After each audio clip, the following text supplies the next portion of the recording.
എനിക്ക് കഴിഞ്ഞ വർഷം എൻ്റെ കുട്ടികൾ ഈ CTC ആവറേജ് CTC ഇത്രയാണ് ഏൺ ചെയ്തിട്ടുള്ളത്, അത് കൊണ്ട് എൻ്റെ ഫീസ് സ്ട്രക്ചർ ഇത്രയാണ് വരുന്നത്, ഈ രീതിയിലുള്ള ഒരു മോഡലിലാണ് പോയിക്കൊണ്ടിരിക്കുന്നത്. അപ്പോൾ നമുക്ക് മനസ്സിലാക്കാൻ പറ്റും എത്രത്തോളം കുട്ടികൾ ഈ പറയുന്ന ഇൻഡസ്ട്രിയിലേക്ക് റെഡി ആവുന്നുണ്ട് എന്നുള്ളത്.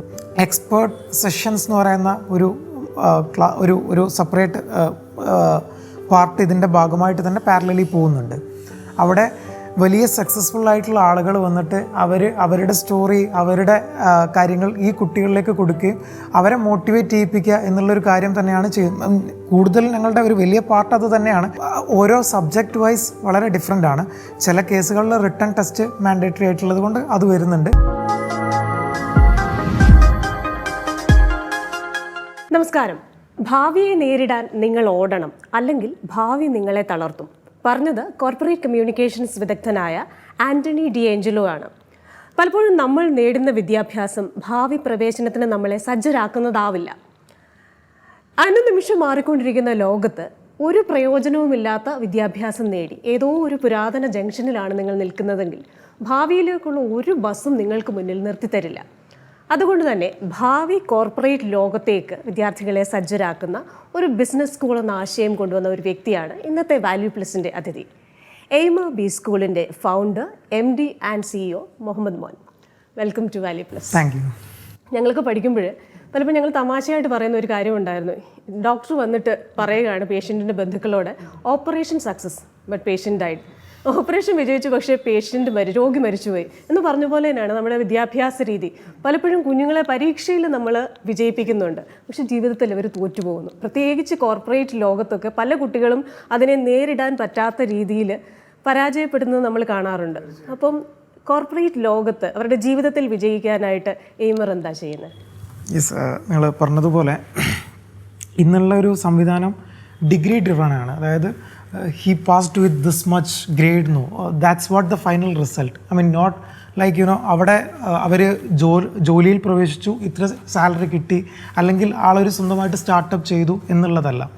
സോ ഞങ്ങൾ കംപ്ലീറ്റ്ലി ഫോക്കസ് ചെയ്യുന്നത് അവിടെയാണ്. I mean what is the final outcome is what he achieved, okay, actual outcome.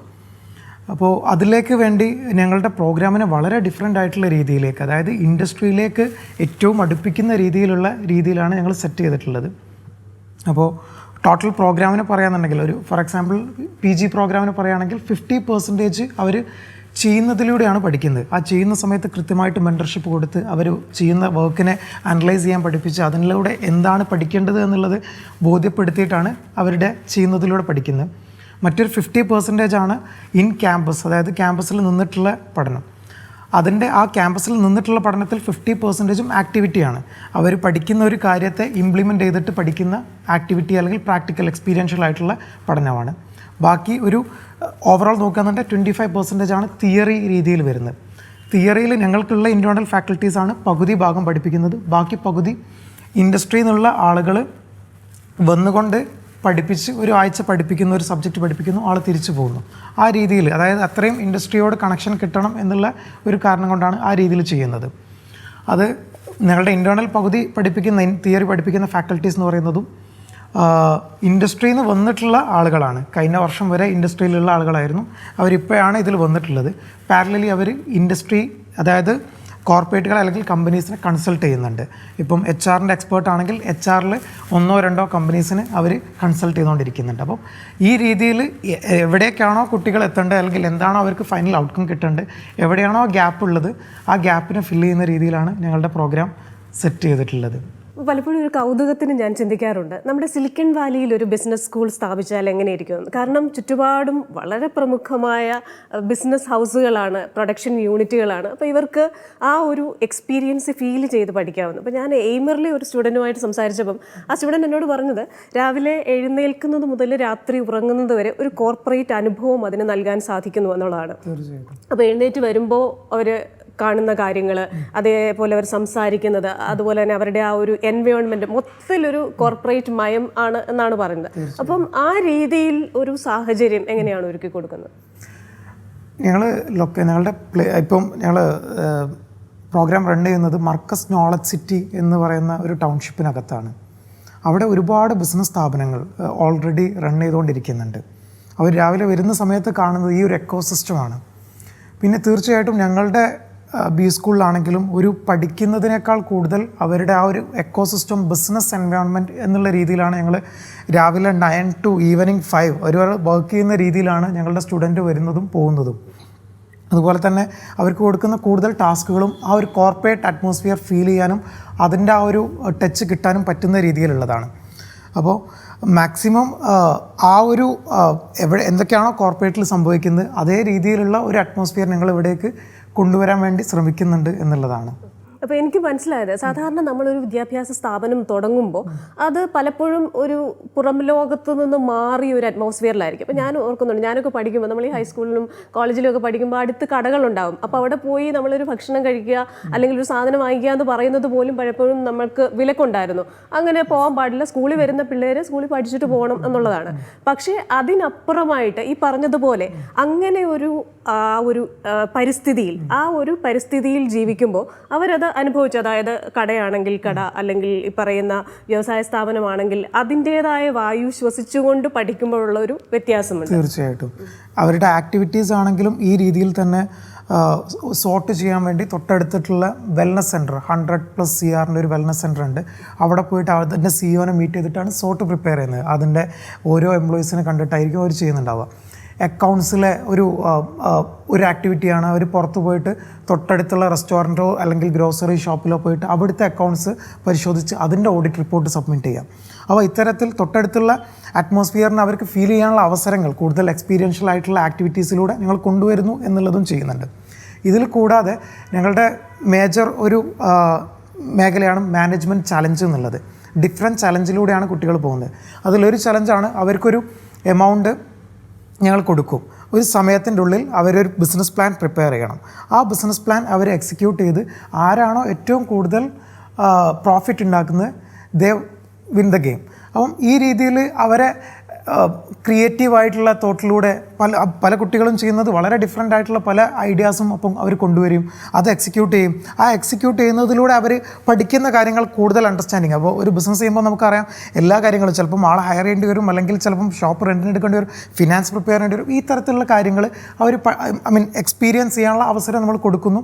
അപ്പം ഇത്തരത്തിൽ ആ ഒരു എക്കോസിസ്റ്റം ഞങ്ങളിപ്പം നിലനിൽക്കുന്ന മർക്കസ് നോളജ് സിറ്റി എന്ന് പറയുന്ന എക്കോസിസ്റ്റം ഒരുപാട് വിസിറ്റേഴ്സ്, ഒരുപാട് thousands of വിസിറ്റേഴ്സാണ് ഡെയിലി വന്നു പോകുന്നത്. അപ്പം അവിടെ അവർക്കത് പല രീതിയിലുള്ള ബിസിനസ്സുകളും ചെയ്യാനുള്ള ഒരു അറ്റ്മോസ്ഫിയറും അവിടെ അതിന് കിട്ടുന്നു എന്നുള്ളത് ഇതിന് വലിയ ഒരു കാരണം തന്നെയാണ്. നമ്മൾ ഈ വിദ്യാഭ്യാസം സാധാരണ സർവീസ് സെക്ടറിൻ്റെ ഭാഗമാണല്ലോ, സേവന മേഖലയുടെ ഭാഗമാണ്. പക്ഷേ എന്ന് പറഞ്ഞാൽ പോലും വിദ്യാഭ്യാസം അറിഞ്ഞോ അറിയാതെയോ ഒരു കച്ചവടം അല്ലെങ്കിൽ ഒരു ബിസിനസ്സായി മാറുന്നുണ്ട്. അപ്പോൾ ഒരു സ്റ്റുഡൻറ്റും അവരുടെ പേരൻസും കൂടെ വരുമ്പം സാധാരണ ഒരു വിദ്യാഭ്യാസ സ്ഥാപനത്തിൽ ഉള്ളവർ ഓക്കെ എനിക്കൊരു കസ്റ്റമറിനെ കിട്ടി, അപ്പോൾ ഈ വ്യക്തിയുടെ ഫീസ് ഇവനിനി 3 വർഷം ഇവിടെ, അല്ലെങ്കിൽ കുട്ടി 3 വർഷം ഇവിടെ പഠിക്കുമ്പോൾ ഇവരിൽ നിന്ന് എനിക്ക് കിട്ടാനുള്ള സർവീസ്, അതിനുശേഷം ഞാനൊരു പേപ്പർ ഫോമിൽ ഒരു ഡിഗ്രി കൊടുക്കുന്നു. ഇതായിരിക്കും ഒരു കോമൺ തോട്ട് എന്ന് പറയുന്നത്. പക്ഷേ നമ്മളൊരു ഇൻഡസ്ട്രിയലിസ്റ്റിനെ നോക്കുമ്പോൾ ഇപ്പോൾ മുകേഷ് അംബാനി ആണെങ്കിൽ അല്ലെങ്കിൽ ഗൗതം അദാനി ആണെങ്കിൽ അവർക്കൊക്കെ ഒരു റിസർച്ച് ആൻഡ് ഡെവലപ്മെൻറ്റ് വിങ് ഉണ്ടാവും. എങ്ങനെയാകാം ഒരു ഫൈനസ്റ്റ് ക്വാളിറ്റി മാർക്കറ്റിൽ എത്തിക്കുക എന്ന്.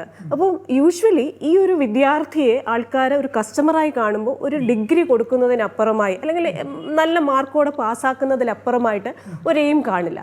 പക്ഷേ അതിനപ്പുറമായി ഈ വിദ്യാർത്ഥി ഒരു റോ മെറ്റീരിയലാണ്, ഇയാളെ ഫൈനസ്റ്റ് ക്വാളിറ്റി പ്രോഡക്റ്റ് ആയിട്ട് കോർപ്പറേറ്റ് വേൾഡിലേക്ക് കൊടുക്കുക എന്ന് പറയുന്ന ഒരു ആശയമുണ്ടോ? യെസ്, തീർച്ചയായിട്ടും. കാരണം നമ്മുടെ ഇപ്പോഴത്തെ ഒരു എഡ്യൂക്കേഷൻ സിസ്റ്റം ഞാൻ മോശമായി പറയുന്നതല്ല, പക്ഷേ തീർച്ചയായിട്ടും ഒരു ഡിഗ്രി ഡ്രിവൺ ടൈപ്പായിട്ടാണ് ഞാൻ നേരത്തെ പറഞ്ഞു പോയിക്കൊണ്ടിരിക്കുന്നത്. അപ്പം ഫൈനൽ ഡിഗ്രി സർട്ടിഫിക്കറ്റ് കൊടുത്തോ ആ കുട്ടിയുടെ എല്ലാം കഴിഞ്ഞു എന്നുള്ള ഒരു സിസ്റ്റം. അതുമാത്രമല്ല അതിൻ്റെ മോട്ടീവ് കൂടുതലും നോൺ പ്രോഫിറ്റ് ഓർഗനൈസേഷൻ ആവുന്നത് കൊണ്ട് തന്നെ ഒരു കൃത്യമായിട്ട് ഓണർഷിപ്പ് എടുത്ത് എനിക്ക് അടുത്ത വർഷം ഇത്ര കുട്ടികളെ കിട്ടണം, അതൊരു അതിൻ്റെ ഫൈനസ്റ്റ് പ്രൊഡക്റ്റായിട്ട് വരണം, നിങ്ങൾ പറഞ്ഞതുപോലെ അത്തരത്തിലുള്ളൊരു മോട്ടീവ് ആർക്കും തന്നെ ഇല്ല. പക്ഷേ നല്ല ബി സ്കൂൾസ് നമുക്ക് നോക്കുന്ന സമയത്ത് അറിയാം അതിൻ്റെ ഫൈനൽ അല്ലെങ്കിൽ അത് റൺ ചെയ്യുന്നൊരു മോഡൽ എന്ന് പറയുന്നത് എനിക്ക് കഴിഞ്ഞ വർഷം എൻ്റെ കുട്ടികൾ ഈ CTC ആവറേജ് CTC ഇത്രയാണ് ഏൺ ചെയ്തിട്ടുള്ളത്, അത് കൊണ്ട് എൻ്റെ ഫീസ് സ്ട്രക്ചർ ഇത്രയാണ് വരുന്നത്, ഈ രീതിയിലുള്ളൊരു മോഡലാണ് പോയിക്കൊണ്ടിരിക്കുന്നത്. അപ്പോൾ ഞങ്ങൾക്ക് ഈ കഴിഞ്ഞ വർഷം ഫസ്റ്റ് ബാച്ചിനെ പ്ലേസ് ചെയ്യാൻ പറ്റിയത് 9.52. കേരളത്തിലെ പ്രൈവറ്റ് ബി സ്കൂളിൽ നോക്കുകയാണെന്നുണ്ടെങ്കിൽ ഏറ്റവും ടോപ്പായിട്ടുള്ള ആവറേജ് CTC ഞങ്ങൾക്ക് കൊടുക്കാൻ പറ്റിയിട്ടുണ്ട്. അപ്പോൾ അതുകൊണ്ട് തന്നെ അതിൻ്റെ ബേസിലാണ് ഞങ്ങളുടെ ഈ വർഷം വരുന്ന ഫീസ് സ്ട്രക്ചർ ഞങ്ങൾ സെറ്റ് ചെയ്യുന്നത്. തീർച്ചയായിട്ടും അത് വീണ്ടും ക്വാളിറ്റി ഇമ്പ്രൂവ് ചെയ്യാനും അതിനേക്കാൾ കൂടുതൽ വലിയ CTC അച്ചീവ് ചെയ്യാനും ഞങ്ങൾ ഈ വർഷം ജോയിൻ ചെയ്യുന്ന കുട്ടികൾക്ക് ഞങ്ങളുടെ ടാർഗറ്റ് 15 lakhs ആണ് ആവറേജ് CTC കിട്ടണമെന്നുള്ളത്. അപ്പോൾ ഈ രീതിയിൽ തീർച്ചയായിട്ടും അവരുടെ മോട്ടീവും നമ്മുടെ മോട്ടീവും സെയിം ആണ്. ഐ മീൻ കസ്റ്റമർ സക്സസ് ആണോ അല്ലെങ്കിൽ അവർ ഹാപ്പിയാണോ എങ്കിൽ മാത്രമേ വീണ്ടും നമുക്ക് ആ സർവീസ് നിലനിൽക്കുള്ളൂ എന്നുള്ളതാണ്. ഇപ്പോൾ നമ്മുടെ നാട്ടിലുള്ള ഒരു മൊത്തം അറ്റ്മോസ്ഫിയർ ഈ രീതിയിലൊരു degree finally student at the end ആ ഡിഗ്രി സർട്ടിഫിക്കറ്റ് കിട്ടി പിന്നെയാണ് റിയലൈസ് ചെയ്യുന്നത് ഇപ്പോൾ എനിക്ക് ഇതുകൊണ്ട് പ്രത്യേകിച്ച് അല്ലെങ്കിൽ ജോലിക്ക് ജോയിൻ ചെയ്യുന്ന സമയത്ത് വളരെ ചെറിയ സാലറി അല്ലെങ്കിൽ ജോലി കിട്ടുക എന്നുള്ളത് പ്രയാസമാണ്. കിട്ടുന്നുണ്ടെങ്കിൽ വളരെ നമുക്കറിയാം ഇന്നത്തെ ഒരു സ്റ്റാൻഡേർഡ് എങ്ങനെയാണെന്നുള്ളത്. അപ്പം ഇതിനെ മാറ്റി എഴുതണമെങ്കിൽ തീർച്ചയായിട്ടും ഇത്തരത്തിലുള്ള മോട്ടീവോട് കൂടി തന്നെ ബിസിനസ് സ്ഥാപനങ്ങൾ വരണം എന്നുള്ളതാണ് ഞാൻ മനസ്സിലാക്കുന്നത്. അപ്പോൾ നമ്മൾ സാധാരണഗതിയിൽ സിലബസ് എന്ന് പറയുമ്പോൾ പലപ്പോഴും നമ്മളെ ഇൻഡസ്ട്രിയിലേക്ക് കടക്കാൻ പ്രേരിപ്പിക്കുന്ന രീതിയിലുള്ള ഒരു സിലബസ് ആവണമെന്നില്ല. അപ്പോൾ പലപ്പോഴും നമ്മൾ നേടുന്ന വിദ്യാഭ്യാസം അതിനുശേഷം വീണ്ടും നമ്മളൊരു വർക്ക് ഓറിയൻറ്റഡ് ട്രെയിനിങ്ങിന് പോകണം. ആ ട്രെയിനിങ്ങിന് ശേഷമാണ് നമ്മൾ എങ്ങനെയാണ് ആ ഇൻഡസ്ട്രിയിൽ പെരുമാറാൻ സാധിക്കുന്നത് എന്ന് നമ്മൾ പഠിക്കുന്നത്. അപ്പോൾ ഒരു അക്കാഡമിയും ഇൻഡസ്ട്രിയുമായിട്ടൊരു ഗ്യാപ്പുണ്ട്. അപ്പോൾ ആ അക്കാഡമി ഇൻഡസ്ട്രി ഗ്യാപ്പ് കുറയ്ക്കാനായിട്ടുള്ള സംവിധാനങ്ങൾ ഉണ്ടാവുമല്ലോ. നമ്മുടെ ഇന്ത്യൻ എഡ്യൂക്കേഷൻ സിസ്റ്റത്തിൻ്റെ ഒരു പ്രശ്നവും അവിടെയാണ് കിടക്കുന്നത്. പലപ്പോഴും നമ്മൾ പഠിച്ചു വരുമ്പോൾ ആ ഇൻഡസ്ട്രിക്ക് കേപ്പബിൾ ആകണമെങ്കിൽ വീണ്ടും നമ്മൾ ഒരു വർഷം ഒരു ട്രെയിനിയായി ജോലി ചെയ്യേണ്ടി വരുന്നു. തീർച്ചയായിട്ടും ഞാൻ എൻ്റെ വീഡിയോസിലെല്ലാം മെൻഷൻ ചെയ്യാറുണ്ടായിരുന്നു. അതായത് ഇന്ത്യയുടെ എഡ്യൂക്കേഷൻ സിസ്റ്റത്തിൽ നമുക്കറിയാം 5 കോടിയോളം കുട്ടികൾ ഹയർ എഡ്യൂക്കേഷൻ സെക്ടറിൽ ഇപ്പം പഠിച്ചുകൊണ്ടിരിക്കുന്നുണ്ട്. അതിൽ 1 കോടി കുട്ടികളാണ് പുറത്തേക്ക് വരുന്നത്, പാസ് ഔട്ടായിട്ട് പുറത്തേക്ക് വരുന്നത്. അതിൽ 85% നോക്കുകയാണെന്നുണ്ടെങ്കിൽ BA, BBA, BCom സ്റ്റുഡൻസാണ് പുറത്തേക്ക് വരുന്നത്. അതായത് 85 lakh സ്റ്റുഡൻസ്. ഈ സ്റ്റുഡൻസിൽ നിന്നും നമ്മൾ ഒരു 5 lakh സാലറി അതായത് ഇയർലി അച്ചീവ് ചെയ്യുന്ന സ്റ്റുഡൻസിൻ്റെ കൗണ്ട് നോക്കുകയാണെന്നുണ്ടെങ്കിൽ 11.900 ഏകദേശം പെർസെൻറ്റേജ് വൈസ് പറയുകയാണെന്നുണ്ടെങ്കിൽ 0.14% ഒക്കെയാണ് അച്ചീവ് ചെയ്യുന്നത്. അപ്പോൾ നമുക്ക് മനസ്സിലാക്കാൻ പറ്റും എത്രത്തോളം കുട്ടികൾ ഈ പറയുന്ന ഇൻഡസ്ട്രിയിലേക്ക് റെഡി ആവുന്നുണ്ട് എന്നുള്ളത്. അപ്പം ഇതൊരു ഹ്യൂജ് ഗ്യാപ്പാണ്. നമുക്കറിയാം ഒന്ന് ഹയർ എഡ്യൂക്കേഷൻ സെക്ടറിൽ ആവശ്യമായിട്ടുള്ള വിദ്യാഭ്യാസ സ്ഥാപനങ്ങൾ ഓൾറെഡി നമ്മുടെ കേരളത്തിൽ തന്നെ കുറവുണ്ട്. അതുകൂടാതെ ഇന്ത്യൻ ഒരു ഡാറ്റ നോക്കുകയെന്നുണ്ടെങ്കിൽ വലിയ ഹ്യൂജ് ഗ്യാപ്പ് ഈ എംപ്ലോയബിലിറ്റി സ്കില്ല് അല്ലെങ്കിൽ കൃത്യമായിട്ടുള്ള ഔട്ട്കം കൊടുക്കുന്നതിൽ നമ്മൾ വലിയ രീതിയിൽ ഫെയിൽ ആവുന്നുണ്ട്. അപ്പം തീർച്ചയായിട്ടും അത്തരത്തിലുള്ള ഈ ഒരു പ്രോബ്ലം സോൾവ് ചെയ്യുന്ന ഒരുപാട് സ്ഥാപനങ്ങൾ വരണം എന്നുള്ളതാണ് ഞങ്ങൾ ആഗ്രഹിക്കുന്നത്. തീർച്ചയായിട്ടും എങ്കിൽ മാത്രമേ നമുക്ക് ഈ പറയുന്ന കാരണം നമ്മുടെ ഇന്ത്യയുടെ ഏറ്റവും വലിയ അസറ്റ് എന്ന് പറയുന്നത് അതെ ഹ്യൂമൻസ് ആണ്. അപ്പം ഈ പറയുന്ന ക്യാപിറ്റൽ നമുക്ക് കൃത്യമായിട്ട് യൂസ് ചെയ്യാൻ പറ്റിയിട്ടില്ലെങ്കിൽ തീർച്ചയായിട്ടും ഇപ്പം നമുക്ക് ചൈന അറിയാം ഏറ്റവും വലിയ പവറാണ് ബിക്കോസ് ഓഫ് ദെയർ ആ ഒരു കൗണ്ടും. ഇപ്പോൾ ഇന്ത്യ അതിനേക്കാൾ മുന്നിലേക്ക് വന്നു. അപ്പോൾ അത് കൃത്യമായിട്ട് യൂട്ടിലൈസ് ചെയ്യാൻ പറ്റണം. ഇന്ന് 2022 ഡാറ്റ പ്രകാരം 13.2 ലക്ഷം ആൾക്കാരാണ് പുറത്തേക്ക് വിദ്യാഭ്യാസത്തിന് വേണ്ടി പോയിട്ടുള്ളത്. അതിൽ 1.45 മാനേജ്മെൻറ്റ് ബിസിനസ് റിലേറ്റഡ് ആണ്. ഈ പോകുന്ന കുട്ടികളൊന്നും മോശം കുട്ടികളല്ല, വളരെ ഹൈ ക്യാപ്പബിൾ ആയിട്ടുള്ള കുട്ടികളാണ്. ഈ പോകുന്ന കുട്ടികൾ കൂടുതലും തിരിച്ചു വരുന്നില്ല. അപ്പോൾ നമ്മുടെ നാടിന് വലിയ നഷ്ടം അവിടെ സംഭവിക്കുന്നുണ്ട്. അപ്പം ഇത്തരത്തിലുള്ളൊരു പ്രോബ്ലം സോൾവ് ചെയ്യപ്പെടുക എന്നുള്ളത് തീർച്ചയായിട്ടും ഇപ്പോഴത്തെ ഒരു നീഡ് ഓഫ് ദ ഹവറായിട്ടാണ് ഞങ്ങളതിനെ മനസ്സിലാക്കുന്നത്. അതിലേക്ക് ഒരുപാട് കൂടുതൽ സ്റ്റാർട്ടപ്പുകൾ അല്ലെങ്കിൽ കൂടുതൽ കമ്പനീസ് വരണം എന്നുള്ളതാണ് ഞങ്ങൾ ആഗ്രഹിക്കുന്നത്. ഈ പറയുന്ന ഒരു ബ്രെയിൻ ഡ്രെയിൻ അല്ലെങ്കിൽ മസ്തിഷ്ക ചോർച്ച നമ്മുടെ നല്ല ബ്രെയിനുകൾ നാസയിലും അല്ലെങ്കിൽ ലോകത്തിൻ്റെ വിവിധ ഭാഗങ്ങളിലുള്ള കമ്പനികളിലും അവരുടെ സേവനം കൊടുക്കുന്നു. പക്ഷേ അതേ സമയം തന്നെ നമുക്കുള്ള ഈ ഒരു പ്രശ്നം നമ്മൾ കുട്ടികളെ ഇൻഡസ്ട്രി റെഡി ആക്കുകയാണെങ്കിൽ അത് പരിഹരിക്കാനാവും.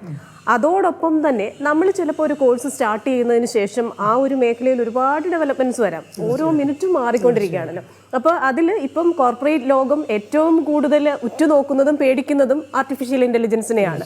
അപ്പോൾ ഈ നിർമ്മിത ബുദ്ധി വരുമ്പോൾ എങ്ങനെയാണ് അത് കോർപ്പറേറ്റ് ലോകത്തെ മാറ്റുക? എത്ര പേർക്ക് ജോലി നഷ്ടപ്പെടും? അവിടെ എനിക്ക് പിടിച്ചു നിൽക്കാനാകും? അപ്പോൾ ഈ AI ഈ സിലബസുമായി ഏതെങ്കിലും തരത്തിൽ ഇൻകോർപ്പറേറ്റ് ചെയ്തിട്ടുണ്ടോ അല്ലെങ്കിൽ ഈ ഒരു എഡ്യൂക്കേഷൻ സംവിധാനവുമായി ബന്ധപ്പെടുത്തിയിട്ടുണ്ടോ? തീർച്ചയായിട്ടും ഞങ്ങൾ പുതിയ വരുന്ന ഓരോ അപ്ഡേറ്റ്സും അത് ഇൻകോർപ്പറേറ്റ് ചെയ്യുന്നത് നമുക്കറിയാം. ഇപ്പം ഈ പറയുന്ന നോളജും സ്കില്ലും ഏൺ ചെയ്യാൻ നമുക്ക് ഓൺലൈനിൽ ഫ്രീ ആയിട്ട് പലതും അവൈലബിൾ ആണ്. പക്ഷേ അതിന് മോട്ടിവേറ്റ് ചെയ്ത് അത് ചെയ്യിപ്പിക്കുക അല്ലെങ്കിൽ അത് ചെയ്യുക എന്നുള്ളതാണ് വലിയൊരു പ്രധാനം.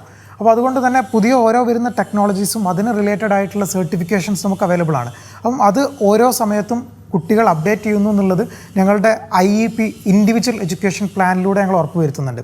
ഒരു ഇൻഡിവിജ്വലിന് അച്ചീവ് ചെയ്യേണ്ട എവിടേക്കാണോ അതിലേക്ക് പോകുന്ന സമയത്ത് ഒരു മെൻറ്റർ ഉണ്ട്. ആ മെൻറ്റർ ഈ പറയുന്ന പുതിയ ടെക്നോളജീസ് ആൾ അക്വയർ ചെയ്യുന്നുണ്ടോ, ആൾ ഉദ്ദേശിക്കുന്ന ഫൈനൽ എന്താണോ എയിം ചെയ്യുന്നത് അത് അച്ചീവ് ചെയ്യാൻ ആവശ്യമായിട്ടുള്ള സ്കില്ല് നേടുന്നുണ്ടോ എന്നുള്ളത് നമ്മുടെ ഈ ഒരു റെഗുലർ പ്രോഗ്രാമിൻ്റെ അഡീഷണലായിട്ട് ഈ രീതിയിൽ ഞങ്ങൾ ഈ പറയുന്ന ഈവൻ ChatGPT ഇത്തരത്തിലുള്ള എല്ലാ AI ടൂൾസും നമ്മുടെ കുട്ടികൾ പഠിക്കുന്നുണ്ട് എന്നുള്ളതാണ്. അപ്പോൾ അതോടൊപ്പം തന്നെ ഇൻഡസ്ട്രിയൽ എക്സ്പേർട്സ് അവർക്ക് കുട്ടികളെ കാണാനും കുട്ടികൾക്ക് അവരെ കാണാനും സംവദിക്കാനും ഒക്കെയുള്ള ഒരു അനുഭവം പ്രദാനം ചെയ്തു കഴിഞ്ഞാൽ തീർച്ചയായിട്ടും ഒരു കോർപ്പറേറ്റ് എഡ്യൂക്കേഷൻ എന്ന് പറയുന്നത് കൂടുതൽ മീനിങ് ഫുൾ ആവും.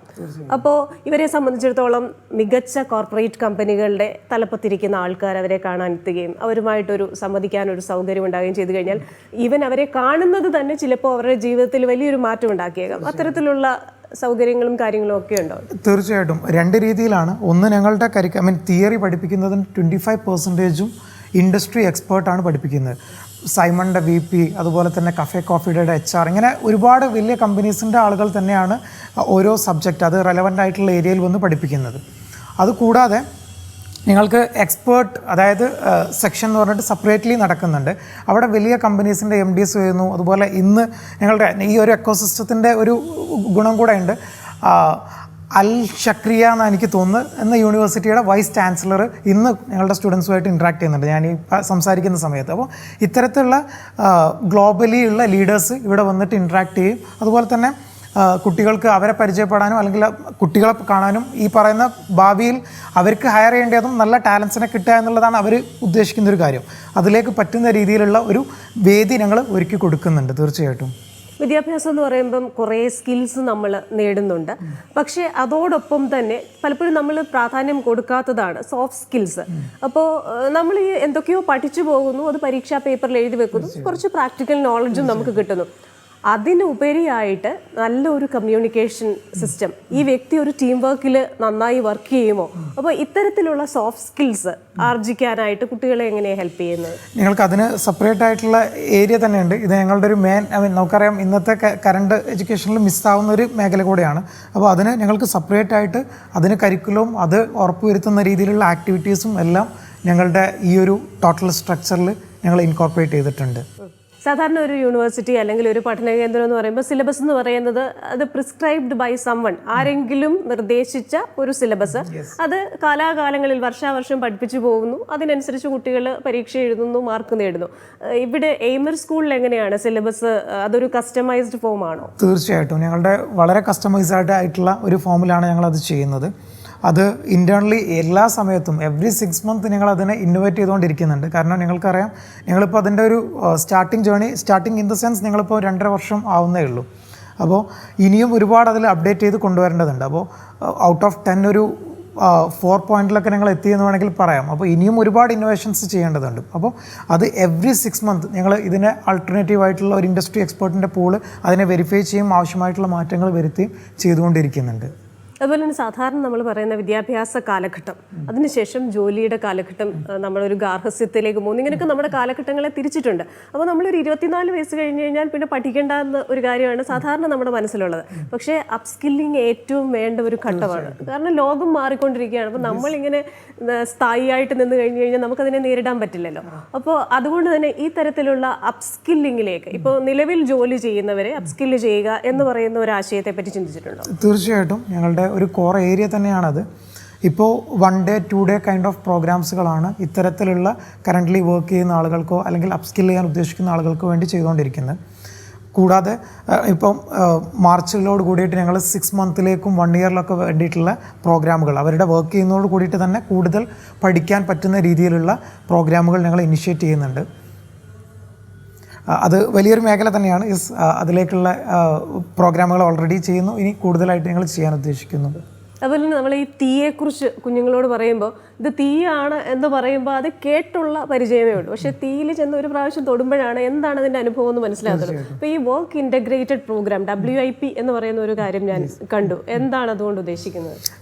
തീർച്ചയായിട്ടും നമ്മൾ പ്രാക്ടിക്കലും എല്ലാം വരുന്നുണ്ട്.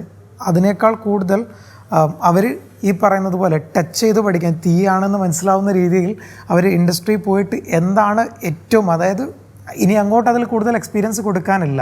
ആ രീതിയിൽ അവർ എക്സ്പീരിയൻസ് ചെയ്യണം എന്നുള്ള കാരണം കൊണ്ട് തന്നെ അത്രയും വർക്കിനെ ഇൻ്റഗ്രേറ്റ് ചെയ്യുന്ന രീതിയിലാണ് ഇതിനെ ചെയ്തിട്ടുള്ളത്. അപ്പോൾ ജോലി ചെയ്യാൻ ഉദ്ദേശിക്കുന്ന ഫൈനൽ ഔട്ട്കം എനിക്കൊരു ജോലി നല്ലൊരു കമ്പനിയിൽ കിട്ടണമെന്ന് ഉദ്ദേശിക്കുന്ന ആൾ ഈ ജോലി ഞങ്ങളുടെ പ്രോഗ്രാമിൻ്റെ ഭാഗമായിട്ട് ചെയ്ത് കഴിയുന്ന സമയത്തേക്കും 1 ഇയർ എക്സ്പീരിയൻസ് നേടുന്നുണ്ട്. ഇനി അതല്ല സ്റ്റാർട്ടപ്പ് ഉദ്ദേശിക്കുന്ന ആളുകളാണെങ്കിൽ 1 ഇയറിൽ ആൾ എന്താണോ ചെയ്യാൻ ഉദ്ദേശിക്കുന്നത് അതൊരു സൂപ്പർവൈസറുടെ അഡ്വൈസോട് കൂടിയിട്ട് 1 ഇയർ ആ ഒരു സ്റ്റാർട്ടപ്പിൻ്റെ ജേണി ഏറ്റവും മാക്സിമം റീച്ചിലേക്ക് എത്തിക്കുന്നുണ്ട്. ഇത്തരത്തിൽ ആ ഒരു ഫൈനൽ ആൾ ഉദ്ദേശിക്കുന്ന ഔട്ട്കം ഇൻ്റഗ്രേറ്റ് ചെയ്ത് ആൾ ഉദ്ദേശിക്കുന്ന വർക്ക് ഇൻ്റഗ്രേറ്റ് ചെയ്ത രീതിയിലാണ് നമ്മുടെ പ്രോഗ്രാം. അതുകൊണ്ടാണ് ഇതിനെ ഡിഫറെൻ്റ് ആയിട്ട് PG വർക്ക് ഇൻ്റഗ്രേറ്റഡ് പ്രോഗ്രാം, അതുപോലെ തന്നെ UG വർക്ക് ഇൻ്റഗ്രേറ്റഡ് പ്രോഗ്രാം എന്നുള്ള രീതിയിൽ വിളിക്കുന്നത്. അതുപോലെ തന്നെ പലപ്പോഴും നമുക്ക് ജോലി കിട്ടിയാലെല്ലാമായി എന്ന് ചിന്തിക്കുന്നവരുണ്ട്. അപ്പോൾ ജോലി കിട്ടിയ നല്ലൊരു ശമ്പളത്തിൽ എനിക്കൊരു ജോലി കിട്ടി. പക്ഷേ നമ്മൾ ഈ കോർപ്പറേറ്റ് ലോകത്ത് നിന്ന് ഇപ്പോൾ എല്ലാ ദിവസവും തന്നെ ഏറ്റവും പ്രധാനപ്പെട്ട കമ്പനികൾ പോലും ഒരു കൂട്ട പിരിച്ചുവിടലിലേക്ക് പോകുന്ന വാർത്തകൾ നമ്മൾ കാണും. അപ്പോൾ ഈ കൂട്ട പിരിച്ചുവിടൽ അങ്ങനെ ഒരു ലിസ്റ്റ് തയ്യാറാക്കുമ്പോൾ അവരൊരു പട്ടിക ഉണ്ടാക്കുമ്പോൾ അതിൻ്റെ മുൻപന്തിയിൽ വരുന്ന ചില ആൾക്കാരുണ്ട്. കാരണം അവർക്ക് വേണ്ട ഈ പറയുന്ന സ്കിൽസ് ഉണ്ടാവില്ല. അപ്പോൾ അത്തരത്തിൽ ഈ മസീവ് ലേ ഓഫിൻ്റെ സമയത്ത് പോലും പിടിച്ചു നിൽക്കാൻ പറ്റുന്ന രീതിയിൽ വിദ്യാർത്ഥികളെ പരിശീലിപ്പിക്കുക എന്നതും പ്രാധാന്യമല്ലേ? തീർച്ചയായിട്ടും. ഞാൻ നേരത്തെ പറഞ്ഞ IEPയുടെ പാർട്ട് എന്ന് പറയുന്നത് ശരിക്കും സെൽഫ് ലേണേഴ്സ് ആക്കി മാറ്റുക എന്നുള്ളതാണ്. അവർക്ക് വേണ്ട ജേണി ഇവിടെയാണ്. സോ ഇത് പഠിക്കണം, you have to do this എന്നുള്ളത്. അപ്പം അവർ സെൽഫായിട്ടാണ് ഇത് പഠിക്കുന്നത്. നമ്മൾ പഠിപ്പിക്കുകയല്ല, ഒരു മെൻറ്റർഷിപ്പ്, ഇത് പഠിക്കണം എന്നുള്ളത് ഒരു ഗൈഡൻസ് മാത്രമാണ് കൊടുക്കുന്നത്. അപ്പോൾ ഈ ഒരു 2 വർഷം അല്ലെങ്കിൽ 3 വർഷത്തെ ജേണിയിലൂടെ കുട്ടി ഒരു സെൽഫ് ലേണറായിട്ടാണ് മാറുന്നത്. അപ്പോൾ കമ്പനിയിൽ എത്തിക്കഴിഞ്ഞാലും പുതിയ അഡ്വാൻസ്ഡ് ആയിട്ടുള്ള കാര്യങ്ങൾ തീർച്ചയായിട്ടും എപ്പോഴും അഡ്വാൻസ്ഡ് ആയിട്ടുള്ള രീതിയിൽ പഠിച്ചുകൊണ്ടിരിക്കുന്ന കുട്ടികളായിരിക്കും എയിമറിൽ നിന്നും വരുന്ന കുട്ടികൾ. അപ്പം ഈ പറയുന്ന അഡ്വാൻസ്ഡ് ആയിട്ടുള്ള ആളുകളെ ആർക്കും തന്നെ തീർച്ചയായിട്ടും അവരായിരിക്കും ഇത്തരത്തിലുള്ളൊരു ഇത് വരുന്ന സമയത്ത് ഇതിൽ നിന്നും മാറ്റി നിർത്തപ്പെടുന്നവരല്ലെങ്കിൽ ഏറ്റവും അവസാനം കൺസിഡർ ചെയ്യുന്ന ആളുകൾ. അപ്പം അത്തരത്തിലുള്ള ഒരു വിഭാഗത്തെയാണ് ഞങ്ങൾ വാർത്തെടുക്കാൻ വേണ്ടി ശ്രമിക്കുന്നത്. നമ്മുടെ പരീക്ഷാ സംവിധാനം എന്ന് പറയുന്നത് പലപ്പോഴും നമ്മൾ പഠിക്കുന്നത് അതേപോലെ കുറേ ചോദ്യങ്ങൾ ചോദിക്കും. ഇപ്പോൾ കുറച്ചൊക്കെ ആപ്ലിക്കേഷൻ ലെവൽ ചോദ്യങ്ങളൊക്കെ വന്നിട്ടുണ്ട്. അത് എഴുതി വെക്കുന്നു. അതിൽ ഏറ്റവും നന്നായി കാണാതെ പഠിക്കാനോ അല്ലെങ്കിൽ കുറച്ചൊന്ന് അനാലിസിസ് ഒക്കെ ഉള്ളവർക്ക് നല്ല മാർക്ക് കിട്ടുന്നു എന്നുള്ളതാണ് കാണിക്കുന്നത്. അവിടുത്തെ ഒരു പരീക്ഷാ സംവിധാനം എങ്ങനെയാണ്? ഈ പേപ്പർ പെൻ ടെസ്റ്റിൽ ഉപരിയായിട്ട് ഏതൊക്കെ തരത്തിലുള്ള സ്കിൽസ് കുട്ടികളിൽ കൊടുക്കുന്നുണ്ട്? നമുക്ക് പല മെത്തേഡുകളാണ്. ചില സമയത്ത് പ്രസൻറ്റേഷനാണ്, ചില സമയത്ത് ഞാൻ നേരത്തെ പറഞ്ഞു ചലഞ്ചുകളാണെങ്കിൽ അവരുടെ ഫൈനൽ ഔട്ട്കം അവർ ചെയ്ത റിസൾട്ടാണ്. ഇനി ഓരോ സബ്ജക്റ്റ് വൈസ് വളരെ ഡിഫറെൻ്റ് ആണ്. ചില കേസുകളിൽ റിട്ടൺ ടെസ്റ്റ് മാൻഡേറ്ററി ആയിട്ടുള്ളത് കൊണ്ട് അത് വരുന്നുണ്ട്. അതല്ലാത്ത സ്ഥലങ്ങളിൽ അവരുടെ ഫൈനൽ അവർക്ക് എന്താണോ പഠിക്കേണ്ടത് എന്ന് ഉറപ്പ് വരുത്തുന്ന അല്ലെങ്കിൽ അത് കിട്ടിയിട്ടുണ്ടോ എന്ന് മനസ്സിലാക്കുന്ന രീതിയിൽ പല ടെസ്റ്റുകളുമാണ് നമ്മുടെ ഈ ഒരു സിലബസിൽ ഞങ്ങൾ കൊണ്ടുവന്നിട്ടുള്ളത്. വിദ്യാഭ്യാസം എന്ന് പറയുന്ന ഒരു വ്യക്തിയുടെ സമഗ്രമായ മാറ്റം എന്നാണ് ഉദ്ദേശിക്കുന്നത്, അല്ലാതെ എന്തെങ്കിലും സിലബസിൽ പഠിച്ച് എന്നല്ലല്ലോ ഉദ്ദേശിക്കുന്നത്. അപ്പോൾ അതുകൊണ്ട് തന്നെ ഒരു വ്യക്തിയുടെ ആത്മാവിലും അല്ലെങ്കിൽ അവരുടെ ജീവിതത്തിലും ഒക്കെ വേണ്ട ചില മോട്ടിവേഷൻസ്, വിദ്യാർത്ഥി ജീവിതത്തിൽ നമുക്കൊക്കെ അറിയാം, നമുക്ക് ചില ടെൻഷൻ കാണും, അതുപോലെ തന്നെ എങ്ങനെയായിരിക്കും ഭാവി എന്ന ആശങ്ക കാണും. അപ്പോൾ അതുകൊണ്ട് തന്നെ അവർക്ക് ഒരു ഇൻസ്പിറേഷൻ അല്ലെങ്കിൽ ഒരു പ്രചോദനമാകുന്ന രീതിയിൽ എനിക്കൊന്ന് ഞാനൊക്കെ പഠിക്കുന്ന കാലത്ത് അങ്ങനെയുള്ള ക്ലാസ്സുകളൊക്കെ കുറവായിരുന്നിരിക്കും. അപ്പോൾ ആ രീതിയിൽ കുട്ടികളെ മോട്ടിവേറ്റ് ചെയ്യാൻ ഏതെങ്കിലും ശ്രമം നടത്താറുണ്ടോ? തീർച്ചയായിട്ടും. നമ്മുടെ ഞങ്ങൾക്ക് എക്സ്പേർട്ട് സെഷൻസ് എന്ന് പറയുന്ന ഒരു സെപ്പറേറ്റ് പാർട്ട് ഇതിൻ്റെ ഭാഗമായിട്ട് തന്നെ പാരലലി പോകുന്നുണ്ട്. അവിടെ വലിയ സക്സസ്ഫുൾ ആയിട്ടുള്ള ആളുകൾ വന്നിട്ട് അവരുടെ സ്റ്റോറി, അവരുടെ കാര്യങ്ങൾ ഈ കുട്ടികളിലേക്ക് കൊടുക്കുകയും അവരെ മോട്ടിവേറ്റ് ചെയ്യിപ്പിക്കുക എന്നുള്ളൊരു കാര്യം തന്നെയാണ് കൂടുതൽ ഞങ്ങളുടെ ഒരു വലിയ പാർട്ട് അത് തന്നെയാണ്. ഞങ്ങൾ മനസ്സിലാക്കുന്നതും അതാണ് ചെയ്യേണ്ടത്. കാരണം ഒരു വിദ്യാഭ്യാസം എന്ന് പറയുന്നത് ഒരു ഗ്ലാസ്സിലേക്ക് നമ്മൾ വെള്ളം ഒഴിച്ചു കൊടുക്കുക എന്നുള്ളതല്ല. തീർച്ചയായിട്ടും നമ്മൾ മെഴുകുതിരി അപ്പുറത്തേക്ക് കത്തിക്കുന്ന രീതിയിൽ ആ രീതിയിൽ തീർച്ചയായിട്ടും ഇതൊരു മോട്ടിവേറ്റ് ചെയ്ത് അവരുടെ സ്പാർക്കിനെ ഉണർത്തേണ്ട ഒരു കാര്യമാണ് എന്നുള്ളതാണ്. അപ്പം ആ രീതിയിലുള്ള ഒരുപാട് ഭാഗങ്ങൾ അല്ലെങ്കിൽ അത്തരത്തിലുള്ള ഒരുപാട് ആക്ടിവിറ്റീസ് ഞങ്ങളുടെ ഭാഗമായിട്ട് നടക്കുന്നുണ്ട്. ഈ പറയുന്ന ഇൻഡസ്ട്രി എക്സ്പേർട്ട് വരുന്നു, ഇവരെ മോട്ടിവേറ്റ് ചെയ്യുന്നു എന്നുള്ളത് തന്നെയാണ് ഏറ്റവും വലിയ ഒരു ഭാഗമായിട്ട് ഞങ്ങൾ ഈ ഒരു പറയുന്ന കൺസേണിനെ അഡ്രസ്സ് ചെയ്യാൻ വേണ്ടി ചെയ്തുകൊണ്ടിരിക്കുന്നത്. വിദ്യാഭ്യാസമൊക്കെ കഴിഞ്ഞിട്ട് വേറെ ഏതെങ്കിലുമൊക്കെ ബിസിനസ് തുടങ്ങാമായിരുന്നല്ലോ, അല്ലെങ്കിൽ ഈവൻ വിദ്യാഭ്യാസ മേഖലയിൽ തന്നെയാണെങ്കിൽ വേറെ എന്തെങ്കിലുമൊക്കെ ചെയ്യാമായിരുന്നു. പക്ഷേ എന്തുകൊണ്ടൊരു ബി സ്കൂളിലേക്ക് വന്നു? അത് കേരളം പോലൊരു സംസ്ഥാനത്ത് മർക്കസ് നോളജ് സിറ്റി തന്നെ തിരഞ്ഞെടുക്കുന്നു, അവിടെ ഒരു വിദ്യാഭ്യാസ ബി സ്കൂൾ തുടങ്ങുന്നു. അങ്ങനെ ഒരു ആശയത്തിലേക്ക് എങ്ങനെയാണ് വന്നത്? മർക്കസ് തീർച്ചയായിട്ടും ഒരുപാട് വർഷങ്ങളായിട്ട് വിദ്യാഭ്യാസത്തിന് വലിയ പ്രാധാന്യം കൊടുത്ത് ഒരുപാട് മാറ്റങ്ങൾ കൊണ്ടുവരാൻ വേണ്ടി ശ്രമിക്കുന്ന ഒരു കമ്മ്യൂണിറ്റിയാണ്. അപ്പം അവരുടെ കൊലാബറേഷൻ കിട്ടുക എന്നുള്ളത് വലിയൊരു നല്ല കാര്യം തന്നെയായിരുന്നു. എന്തുകൊണ്ട് ബി സ്കൂൾ എന്നുള്ളത് ചോദിച്ചു കഴിഞ്ഞാൽ ഈ മാനേജ്മെൻറ്റ് രംഗത്താണ് ഏറ്റവും കൂടുതൽ കുട്ടികൾ പ്രിഫർ ചെയ്യുന്നത്. പക്ഷേ ഔട്ട്കം നോക്കുന്ന സമയത്ത് കാര്യമായിട്ട് ഔട്ട്കം കാണാത്ത ഒരു മേഖലയുമാണ്. അപ്പോൾ അതുകൊണ്ട് തന്നെ അതിൽ മാക്സിമം മാറ്റങ്ങൾ കൊണ്ടുവരിക എന്നുള്ളത് ഒരു പാർട്ടായിരുന്നു. രണ്ടാമത്തത് തീർച്ചയായിട്ടും ബിസിനസ് കേസിൽ നോക്കുന്ന സമയത്ത് എൻജിനീയറിംഗ് കോളേജോ മറ്റോ ഒക്കെ ആവുന്ന സമയത്ത് ഒരുപാട് ലാബ് ഫിനാൻഷ്യലി നോക്കുകയെന്നുണ്ടെങ്കിൽ അതിൻ്റെ മറ്റൊരു വശം. അപ്പം ബിസിനസ് വൈസ് ഏറ്റവും നല്ല ഒരു പദ്ധതിയായിട്ടായിരുന്നു ഈ ഒരു ബിസിനസ് സ്കൂൾ എന്നുള്ളതിനെ കണ്ടിട്ടുണ്ടായിരുന്നത്. ഇങ്ങനെയുള്ള 2 കാരണങ്ങളായിരുന്നു അത് കൺസിഡർ ചെയ്യാനുണ്ടായിരുന്നത്. പിന്നീട് മർക്കസിൻ്റെ ഈ ഒരു നല്ല ഉദ്ദേശം അല്ലെങ്കിൽ കമ്മ്യൂണിറ്റിക്ക് ചെയ്യുന്ന ഒരു കാര്യം അവരെ അപ്രോച്ച് ചെയ്ത സമയത്ത് കിട്ടിയിരുന്ന വളരെ പോസിറ്റീവായിട്ടുള്ള സപ്പോർട്ട്, അതുകൊണ്ട് മർക്കസ് എന്നുള്ള എക്കോസിസ്റ്റം, കൂടാതെ അവരുടെ പുതിയ ഡെവലപ്പ് ചെയ്തിട്ടുള്ള മർക്കസ് നോളജ് സിറ്റി, അത് പ്യുവർലി ഇത്തരത്തിലുള്ള ഒരുപാട് ബിസിനസ്സുകളെയും അല്ലെങ്കിൽ ഇത്തരത്തിലുള്ള എഡ്യൂക്കേഷൻ, അതായത് വളരെ അഡ്വാൻസ്ഡ് ആയിട്ടുള്ള എഡ്യൂക്കേഷനെയും പ്രൊമോട്ട് ചെയ്യുന്ന രീതിയിലുള്ളതാണ്. അവിടെ ടെക്നോളജി, വലിയ അഡ്വാൻസ്ഡ് ആയിട്ടുള്ള രീതിയിലുള്ള ടെക്നോളജി പഠിപ്പിക്കുന്നുണ്ട്. അത് നമ്മുടെ എക്കോസിസ്റ്റത്തിൻ്റെ വലിയൊരു അഡ്വാൻസ്മെൻറ്റ്, അതായത് അവർ നമ്മുടെ കുട്ടികളായിട്ട് ഇൻട്രാക്ട് ചെയ്യും, കുട്ടികൾക്ക് വേണ്ട ടെക്നോളജി അപ്ഡേഷൻസ് പറഞ്ഞു കൊടുക്കുകയും ചെയ്യുന്നുണ്ട്. അപ്പം ഇത്തരത്തിലുള്ള ആ ഒരു ecosystem Markaz knowledge city create ചെയ്തു. അത് ഏറ്റവും നല്ല ഒരു സ്പേസ് ആയിട്ടായിരുന്നു ഞങ്ങളിത് കണ്ടിട്ടുണ്ടായിരുന്നത്. അപ്പോൾ അവരുടെ ലക്ഷ്യം, അവരുടെ ക്രിയേറ്റ് ചെയ്തിട്ടുള്ള എക്കോസിസ്റ്റം എന്നുള്ള കാരണം കൊണ്ടാണ് മർക്കസ് എന്നുള്ളത് ചൂസ് ചെയ്തിട്ടുണ്ടായിരുന്നത്. സാധാരണ ഒരു കുട്ടി അല്ലെങ്കിൽ ആ കുട്ടിയുടെ രക്ഷിതാക്കൾ ഒരു വിദ്യാഭ്യാസ സ്ഥാപനത്തെ തിരഞ്ഞെടുക്കുമ്പോൾ ഒരുപാട് കാര്യങ്ങൾ അവർ നോക്കും. കാരണം ഒരു ഉപഭോക്താവിൻ്റെ അവകാശങ്ങളെക്കുറിച്ചൊക്കെ ഒരുപാട് അറിവുള്ളവരാണ് നമ്മൾ. അതുകൊണ്ട് തന്നെ ഒരു വിദ്യാഭ്യാസ സ്ഥാപനം തിരഞ്ഞെടുക്കുമ്പോൾ എന്തൊക്കെയാണ് അതിൻ്റെ പ്രധാനപ്പെട്ട ഗുണങ്ങൾ, അതോടൊപ്പം തന്നെ അതിൻ്റെ ഒരു ചരിത്രം, എത്ര നാളായി ഇത് സ്റ്റാർട്ട് ചെയ്തിട്ട്, ഇതൊക്കെ നോക്കും. പക്ഷേ താരതമ്യേന പുതിയതാണ് വിദ്യാഭ്യാസ മേഖലയിൽ. അപ്പോൾ ആ ഒരു സമയത്ത്, തുടക്ക സമയത്തെ വിദ്യാർത്ഥികളെയും പേരൻസിനെയും ഒക്കെ കൺവിൻസ് ചെയ്യുക എന്ന് പറയുന്ന ഒരു വെല്ലുവിളിയായിരുന്നു. ആണെങ്കിൽ അതിനെ എങ്ങനെ നേരിട്ടു? തീർച്ചയായിട്ടും വെല്ലുവിളി തന്നെയായിരുന്നു. പക്ഷേ എങ്കിൽ പോലും ഞങ്ങൾ മനസ്സിലാക്കുന്നത് കൂടുതൽ പാരൻസും അല്ലെങ്കിൽ വിദ്യാർത്ഥികളും ഇതിൽ കൂടുതൽ ബോധവാന്മാരായിട്ട് അവയർനെസ് ഉണ്ടായിട്ട് വരുന്നുണ്ട്. അതുകൊണ്ട് തന്നെ ഞങ്ങൾ ഈ കാര്യങ്ങൾ, ഈ പറയുന്ന പുതിയ ഇന്നോവേഷൻസ് അല്ലെങ്കിൽ ഞങ്ങൾ ഈ പറയുന്ന മാറ്റങ്ങൾ കൂടുതൽ പെട്ടെന്ന് മനസ്സിലാക്കാനും അത് ഏറ്റെടുക്കാനുമുള്ള തയ്യാറെടുപ്പ് ഉണ്ടായിട്ടുണ്ടായിരുന്നു. എങ്കിൽ പോലും പുതിയതായതുകൊണ്ടുള്ള പ്രയാസങ്ങളുണ്ടായിരുന്നു. പക്ഷേ ഞങ്ങൾ ഈ ഒരു സമയത്ത് ഈ ഒരു റിസൾട്ട് അച്ചീവ് ചെയ്തതോട് കൂടിയിട്ട് ഞങ്ങൾക്ക് അപ്ലിക്കേഷൻ വളരെ ഡ്രാസ്റ്റിക് ആയിട്ടുള്ള രീതിയിലാണ് ഇപ്പം മാറ്റം വന്നിട്ടുള്ളത്.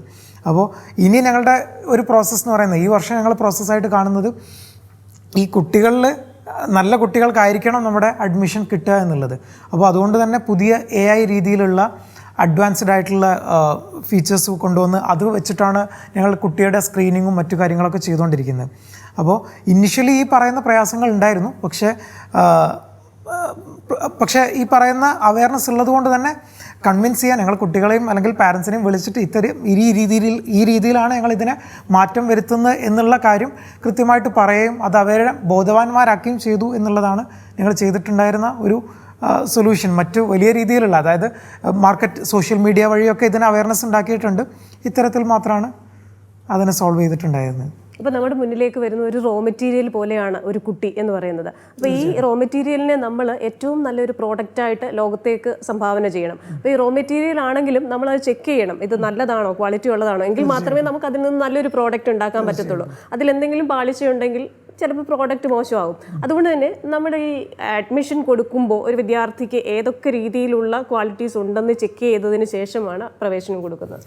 3 രീതിയിലാണ്. ഒന്ന് ആറ്റിറ്റ്യൂഡ്, മറ്റൊന്ന് ലോജിക്കൽ പാർട്ട്, തേർഡ് ലാംഗ്വേജ്. ഈ 3 കാര്യങ്ങളാണ് ഞങ്ങളുടെ AI ടൂൾ വെച്ചിട്ട് ഞങ്ങൾ ടെസ്റ്റ് ചെയ്യുന്നത്. നമുക്കറിയാം നോർമലി CAT അല്ലെങ്കിൽ ഇത്തരത്തിലുള്ള കാര്യങ്ങളൊക്കെ ചെയ്യുന്നത് ലോജിക്കൽ സൈഡും ലാംഗ്വേജ് സൈഡുമാണ്. പക്ഷേ ഞങ്ങൾ ഈ പറയുന്ന ആറ്റിറ്റ്യൂഡിനും വലിയ പ്രാധാന്യം കൊടുക്കുന്നുണ്ട്. ഈ 3 കാര്യങ്ങളാണ് ഈ ഒരു AI-യിലൂടെ ഞങ്ങൾ ചെയ്യുന്നത്. അത് കഴിഞ്ഞാൽ ഒരു ഗ്രൂപ്പ് ഡിസ്കഷൻ ഉണ്ടായിരിക്കും, പിന്നെ പാനൽ ഇൻ്റർവ്യൂ. ഈ രീതിയിലൂടെയാണ് ഇൻ്റർവ്യൂവിൻ്റെ പ്രോസസ്സ് പോകുന്നത്. അപ്പോൾ ഈ 3 കാര്യങ്ങൾ തന്നെയാണ് കോറായിട്ട് ഞങ്ങൾ അനലൈസ് ചെയ്തുകൊണ്ടിരിക്കുന്നത്. അപ്പോൾ ഇത് കഴിഞ്ഞിട്ട് ഈ അഡ്മിഷനൊക്കെ കിട്ടി, ഇവിടുന്ന് നമ്മൾ ഈ പറയുന്ന WIP അടക്കമുള്ള പ്രോഗ്രാംസ്, അതേപോലെ തന്നെ മറ്റ് പല പ്രാക്ടിക്കലായിട്ടുള്ള കാര്യങ്ങളിൽ കൂടെ കടന്നുപോയി ഈ കുട്ടി ഒരു തൊഴിൽ രംഗത്തേക്ക് പ്രവേശിക്കുമ്പോൾ പല കുട്ടികൾക്കും ഈ തൊഴിൽ സംബന്ധമായ അഭിമുഖങ്ങൾ, ഇൻ്റർവ്യൂസ് ഫേസ് ചെയ്യുന്നതിൽ ചില പ്രയാസങ്ങൾ നേരിടുന്നതായിട്ട് തോന്നുന്നുണ്ട്. പലപ്പോഴും കാണാതെ പഠിക്കുന്ന ആൻസർ അതേപോലെ തന്നെ റിപ്പീറ്റ് ചെയ്യുന്ന ഒരു രീതിയുണ്ട്. പക്ഷേ ചോദ്യങ്ങൾ ചിലപ്പോൾ അങ്ങനെ ആകണമെന്നില്ല, അല്ലെങ്കിൽ തന്നെ അവരുടെ ശരീരഭാഷയിൽ നിന്ന് തന്നെ ചിലപ്പോൾ ഇവർക്ക് മനസ്സിലാകും കോൺഫിഡൻ്റ് അല്ല എന്ന്. അപ്പോൾ ആ രീതിയിൽ ഇൻഡസ്ട്രിയിൽ ഇൻ്റർവ്യൂസിനെ അഭിമുഖീകരിക്കാൻ വളരെ ആത്മവിശ്വാസത്തോടു കൂടെ നേരിടാൻ തക്ക രീതിയിലുള്ള കാര്യങ്ങൾ പറഞ്ഞു കൊടുക്കാറുണ്ട്. പ്ലേസ്മെൻറ്റ്, അതായത് ഈ പറയുന്ന കുട്ടിയെ ഇൻഡസ്ട്രിയിലേക്ക് എത്തിക്കാൻ വേണ്ടിയിട്ട് ഞങ്ങൾക്ക് മെയിൻലി 2 ഔട്ട്കമാണ്. ഒന്ന് എൻ്റർപ്രണർഷിപ്പ്, അവിടെ ഞങ്ങൾക്ക് കൺസൾട്ടൻറ്റും മെൻറ്റേഴ്സും ഉണ്ട്. മറ്റൊന്ന് ജോലി നോക്കുന്ന കുട്ടികൾ ജോലിയിലേക്ക് എത്തുക എന്നുള്ളതാണ്. അവിടെ പ്ലേസ്മെൻറ്റിന് വേണ്ടിയിട്ട് ഞങ്ങൾക്കൊരു ബിഗ് ടീം, ഞങ്ങൾക്ക് മറ്റ് ഒരു ബി സ്കൂളിലോ അല്ല മറ്റൊരു സ്ഥാപനങ്ങളിലും കാണാൻ പറ്റാത്ത രീതിയിലുള്ള നമ്പേഴ്സിൻ്റെ ഒരു ടീം, അതായത് 7 മെമ്പേഴ്സിൻ്റെ ഒരു സെപ്പറേറ്റ് ടീം കോർപ്പറേറ്റുമായിട്ട് എപ്പോഴും കണക്ട് ചെയ്തുകൊണ്ടുണ്ട്. ഈ ടീമിൻ്റെ പ്ലസ് ഇതിലേക്ക് മാത്രമായിട്ട് ഈ പറയുന്ന ജേണിയിലേക്ക് ട്രെയിൻ ചെയ്യുന്ന രീതിയിലുള്ള മെമ്പേഴ്സ് അതിൻ്റെ അഡീഷണലായിട്ടുണ്ട്. അവർ ഈ പറയുന്ന എങ്ങനെയായിരിക്കണം ഇൻ്റർവ്യൂ അറ്റൻഡ് ചെയ്യുന്നത്, ഏത് രീതിയിലാണ് എന്നുള്ള കാര്യങ്ങൾ വളരെ കൃത്യമായിട്ടുള്ള രീതിയിൽ കുട്ടികളെ ട്രെയിൻ ചെയ്യുന്നുണ്ട് എന്നുള്ളതാണ്. അത് ആളുടെ ജേണി സ്റ്റാർട്ട് ചെയ്യുന്നത് മുതൽ തന്നെ ഇത്തരത്തിലുള്ള ട്രെയിനിങ്ങുകൾ നമ്മുടെ പാർട്ടായിട്ട് തന്നെ നമ്മൾ കൊടുത്തുകൊണ്ടിരിക്കുന്നുണ്ട്. ബിസിനസ് വിദ്യാഭ്യാസത്തിനുപരിയായിട്ട് നമുക്ക് സംരംഭങ്ങൾ തുടങ്ങുന്ന ഒരു വ്യക്തിക്ക് ആ വ്യക്തിയുടെ പല സ്റ്റേജസിലും ഒരു ഉപദേശം ആവശ്യമായിട്ട് ഉണ്ടാവാം. അപ്പോൾ അത് വളരെ പ്രായോഗികമായ ചില നിർദ്ദേശങ്ങളായിരിക്കും ആവശ്യമായിട്ടുള്ളത്. അതുകൊണ്ട് തന്നെ ഒരു ബിസിനസ് കൺസൾട്ടൻസി എന്ന രീതിയിൽ കൂടെ പ്രവർത്തിക്കുന്നുണ്ടെന്ന് മനസ്സിലാക്കുന്നു. അപ്പോൾ ഏതൊക്കെ തരത്തിലുള്ള കൺസൾട്ടേഷൻസ് ആണ് കൊടുക്കുന്നത്? മാനേജ്മെൻറ്റ് രംഗത്തുള്ള എല്ലാ ടൈപ്പ് ഓഫ് കൺസൾട്ടൻസിയും, കാരണം ഞങ്ങളുടെ എക്സ്പേർട്ട് എന്ന് പറയുന്നത് മാനേജ്മെൻറ്റ് എക്സ്പേർട്സ് ആണ്. ഫിനാൻസിൽ നിന്നുള്ള എക്സ്പേർട്ട് ഉണ്ട്, മാർക്കറ്റിംഗ് സെയിൽസിലുള്ള എക്സ്പേർട്ട് ഉണ്ട്, ഓപ്പറേഷൻസിലുള്ള എക്സ്പേർട്ട് ഉണ്ട്, HR-ലുള്ള എക്സ്പേർട്ട് ഉണ്ട്. ഇത്തരത്തിൽ മാനേജ്മെൻറ്റ് റിലേറ്റഡ് ആയിട്ടുള്ള എല്ലാ എക്സ്പേർട്ടും ഞങ്ങളുടെ ഇൻറ്റേർണലി ഞങ്ങളുടെ കൂടെ ഉണ്ട്. അപ്പോൾ ഇത്തരത്തിലുള്ള എക്സ്പേർട്ടുകൾ തന്നെ തീർച്ചയായിട്ടും ഇവർ ഇൻഡസ്ട്രിയായിട്ട് കണക്റ്റഡ് ആയിട്ട് നിൽക്കുക എന്നുള്ളതൊന്ന് നിർബന്ധമാണ്. കൂടാതെ ഞങ്ങളുടെ മെയിൻ കസ്റ്റമർ എന്ന് പറയുന്നത് കമ്പനീസ് തന്നെയാണ്. അപ്പം അവർക്ക് ആവശ്യമായിട്ടുള്ള മാനേജ്മെൻറ്റ് എല്ലാ സൊല്യൂഷൻസും കൊടുക്കുക എന്നുള്ളത് തന്നെയാണ് ഉദ്ദേശിക്കുന്നത്. അതിൻ്റെ ഭാഗമായിട്ട് അവർക്ക് മാനേജ്മെൻറ്റ് ഏത് രംഗത്താണോ ഈ പറയുന്ന മാനേജ്മെൻറ്റിലുള്ള ഏത് രീതിയിലാണോ അവർക്ക് സപ്പോർട്ട് വേണ്ടത് അതിനാവശ്യമായിട്ടുള്ള എക്സ്പേർട്ട് ഉണ്ട്. അവരവിടെ പോയിട്ട് നിങ്ങൾക്ക് വേണ്ട രീതിയിൽ സപ്പോർട്ട് കൊടുക്കുന്നുണ്ട്. ഈ സപ്പോർട്ടിൻ്റെ ഭാഗമായിട്ട് തന്നെ കുട്ടികളും ഇതിലെന്താക്കുന്നുണ്ട്, ഇൻട്രാക്ട് ചെയ്യുന്നുണ്ട്. പ്രൈമറി ഡാറ്റ കളക്ഷനിലോ അല്ലെങ്കിൽ ഈ പറയുന്ന മറ്റു പല കാര്യങ്ങളിലുമായിട്ട് കുട്ടികളും ഇതിൻ്റെ ഭാഗമായിട്ട് പ്രവർത്തിക്കുന്നുണ്ട്. ഇനി ഭാവി പരിപാടികൾ എന്തൊക്കെയാണ്? അതായത് ഈ ഒരു ബി സ്കൂളിൽ മാത്രം അല്ലെങ്കിൽ ഈ പറയുന്ന ബിസിനസ് കൺസൾട്ടേഷനിൽ മാത്രം നിൽക്കുന്നുണ്ടോ, അതോ ഈ പറയുന്നത് പോലെ കേരളത്തിൻ്റെ മറ്റു ഭാഗങ്ങളിലുള്ള കുട്ടികൾക്ക് കൂടെ കുറച്ചും കൂടെ ക്ലോസ് ആയിട്ട് അവർക്ക് ഈ ബി സ്കൂൾ എന്ന് പറയുന്ന ആശയം തെക്കും അങ്ങേയറ്റത്തുമൊക്കെ ചിന്തിക്കുന്നുണ്ടോ? 2 രീതിയിലാണ്. എയിമർ എന്ന് പറയുന്നത് സ്കെയിൽ ചെയ്യുന്നതിന് പകരം ഒരു ക്വാളിറ്റി ഫോക്കസ്ഡ് ആയിട്ടുള്ള ഒരു സ്ഥാപനമായിട്ട് ഞങ്ങൾ ബൈ 2030 ഗ്ലോബലി ടോപ്പ് 50 ബി സ്കൂളായിട്ട് മാറണം എന്നുള്ളതാണ് എയിമർ ടാർഗറ്റ് ചെയ്യുന്നത്. പേഴ്സണലി ഞാൻ മറ്റു പല മേഖലയിലും ഉണ്ടായിരുന്നു, facility management, sales marketing, consultancy, ഇങ്ങനെ ഇതെല്ലാം മാറി പ്യുവർലി എഡ്യൂക്കേഷൻ, എൻ്റർപ്രൈസ് സപ്പോർട്ട് എന്നുള്ള രീതിയിൽ മാത്രമായിട്ടാണ് ഇപ്പോൾ പ്രവർത്തിച്ചുകൊണ്ടിരിക്കുന്നത്. അത് UAE-ലും സൗദിയിലും വളരെ ആക്റ്റീവായിട്ട് പ്രവർത്തിക്കുന്നുണ്ട്. അതുകൂടാതെ UK-ലും ഞങ്ങളുടെ എക്സ്പാൻഷൻ നടന്നുകൊണ്ടിരിക്കുകയാണ്. ഇന്ത്യ തീർച്ചയായിട്ടും ഞങ്ങൾ ഉദ്ദേശിക്കുന്ന ഒരു മാർക്കറ്റ് തന്നെയാണ് ഈ രംഗങ്ങളിൽ. അതായത് എഡ്യൂക്കേഷനിലും എൻ്റർപ്രൈസ് സപ്പോർട്ടുകളിലും ഞങ്ങൾ പല രീതിയിലുള്ള പ്രൊജക്റ്റുകളും ഉദ്ദേശിക്കുന്നുണ്ട്.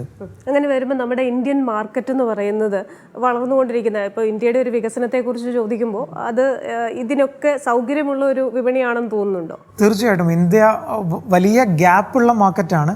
കൃത്യമായിട്ടുള്ളൊരു സൊല്യൂഷൻ നമ്മൾ കൊണ്ടുവരിക എന്നുണ്ടെങ്കിൽ നേരത്തെ പറയുന്ന ഇത്രയും വലിയ ജനസംഖ്യ ഇത്തരത്തിലുള്ളൊരു മാർക്കറ്റ് ആയതുകൊണ്ട് തന്നെ നമുക്ക് ഈ ഒരു മേഖലയിൽ സ്പെഷ്യലി ഒരുപാട് മാറ്റങ്ങൾ, കാരണം നമുക്കറിയാം എഡ്യൂക്കേഷൻ രംഗത്ത് 100 വർഷങ്ങളായിട്ട് കാര്യമായിട്ടൊരു മാറ്റം ഗുരുകുല സമ്പ്രദായമായിരുന്നു ആ സമയത്ത്. പിന്നീട് അത് ക്ലാസ് റൂമിലേക്ക് മാറി, പിന്നീട് സ്മാർട്ട് ക്ലാസ് റൂമായി. പക്ഷേ സിസ്റ്റം, ആ പഠിപ്പിക്കുന്ന രീതി എല്ലാം സെയിം ആണ് എഡ്യൂക്കേഷൻ രംഗത്താണെങ്കിൽ.